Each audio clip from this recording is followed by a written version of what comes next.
The Lyle Center of Regenerative Studies is located opposite a hill from the main campus at Cal Poly Pomona.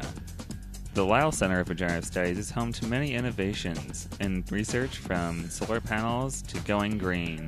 Even better yet, distributed energy systems like the one you see on this cart. And here to explain it all in detail is Christine.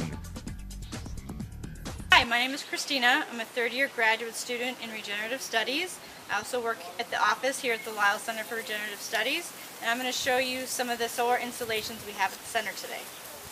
The first thing I'm going to show you today is a Tijuana prototype house and a solar installation that some grad students placed on the roof.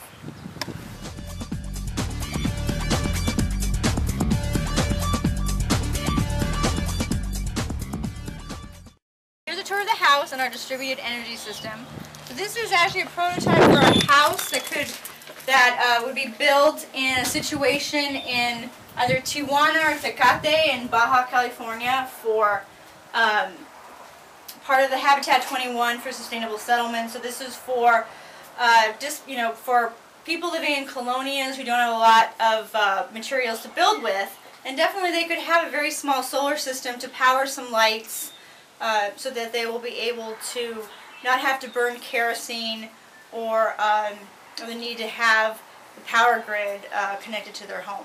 Cool, and what's all this back here? Alright, so these are all the wires that come in from the solar panels, the wiring. This is the helps to control the charge on the batteries, and then this turns everything on, and then these batteries are for storage of electricity. So the solar panels are on the roof of the Tijuana prototype house. They were installed by a group of Regenerative Studies graduate students as part of the Solar Energy Systems course. Houses like these are a perfect example of what a distributed energy system could do in a developing world. Oh, yeah. It's time for batteries and energy density. Batteries rule. Bring it. Oh yeah. What? There are 4 types of batteries that are used in distributed energy systems. One of those are lead-acid batteries, which you would see right here, only one thing. It's in my car. Check it out. I would take it out and show you, but it's rather heavy and I'd have to undo some bolts and whatnot. But moving on, moving up the charts are the batteries found in your common cordless rechargeable vacuum, which is nickel-cadmium batteries. They're also found in your cordless drills. They're great for things like high voltage and high performance for short periods of time. If not, there's nickel metal hydride batteries, which are commonly found in your cordless household phone. If not, there's the king of them all, the lithium-ion battery, which is commonly found in your high-tech devices like laptop computers and digital cameras. However, this one has some major advantages compared to the others, and what makes it such a high advantage? Energy density. That's great and all, but what is energy density?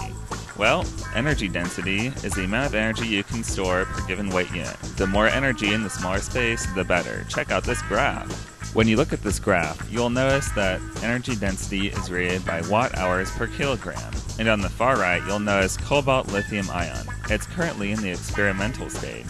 Cobalt lithium ion batteries are also notorious for failing safety tests and laboratory experiments. However, in developed countries, magnesium lithium ion and phosphate lithium ion are the most commonly used. If not, nickel metal hydride may be used as a substitute, as it is commonly less expensive than lithium-ion batteries. Lithium-ion batteries, while they are the best, have had some recent challenges. Electronics companies continue to push the limits of lithium-ion energy storage technology, and in doing so make them unsafe and make them hazardous. Well, that's enough with batteries. Let's go back to the tour. So what we're walking up to now is a solar array on the hillside here. These are solar panels similar to what we just saw on the house, but these are grid tied, so it means that whatever electricity that these are producing are being used for our purposes here at the center, and if there was any excess electricity being produced, it would just go onto the grid and be part of the electric supply for the area. Thin film solar panel technology is commonly used and applied in solar calculators and roof shingles. It has a conversion efficiency of about 4.5%. What is conversion efficiency? It's the amount of sunlight converted into electricity. So that means if something is 10% efficient, that means 10% of the light it's received is being converted into electricity. Now, these solar panels, what do you think the energy conversion efficiency is? For these panels, they're quite old in terms of solar energy technology. They've probably been here since the center opened, which would have been about 15 years ago. Well, actually now it'd be 16 years. So these are probably around 8 to 10%. Okay. The solar panel you put on your house right now are probably average about 14% efficiency. There are companies, I think a couple years ago, a company just announced that they had solar cells that were 40% efficient, but those are probably not even on the market right now for home use. Solar panels, they might be used for other purposes, and so it's not a perfect system.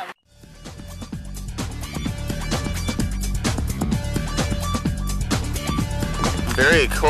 I noticed this cart had solar panels on it and all this equipment. Is this in any way a distributed energy system all on its own? Well, yes and no.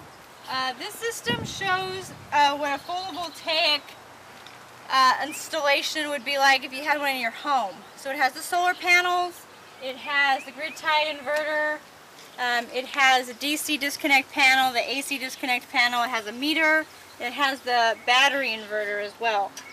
And then it also has a battery pack as also. So this system can go, because it's for demonstration purposes, it can go solar to batteries, which meaning any solar electricity produced will be stored in the batteries. It can also go solar to grid, like the solar arrays we have up on the hill. So we could plug in a cord from here into the grid, and it could actually send electricity into the grid.